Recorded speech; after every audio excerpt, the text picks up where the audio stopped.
নমস্কার বন্ধুরা, আজকে দেখাবো তোমাদেরকে অনুষ্ঠান বাড়ির পদ্ধতিতে ঝুরঝুরে আলু ভাজা। আলু ভাজার জন্য আমি প্রথমে কড়াইতে তেল দিয়ে দিলাম, সাদা তেল।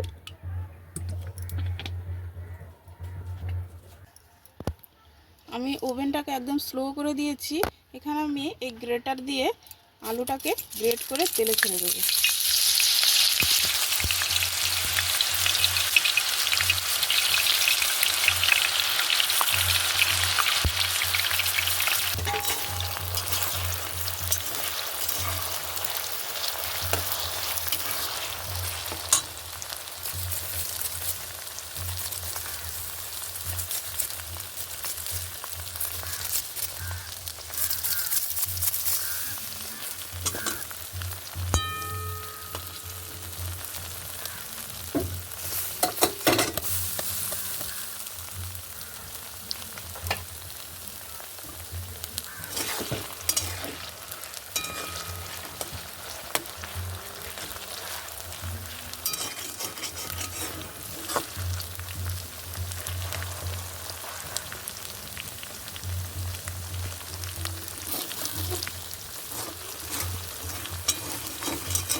আলু ভাজার জন্য কটা শুকনো লঙ্কা ভেজে নেব,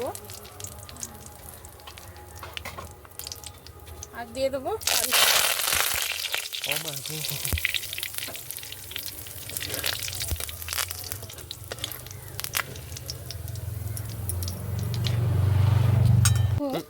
বন্ধুরা। দেখো কতটা সুন্দর হয়েছে, একদম মচমচে।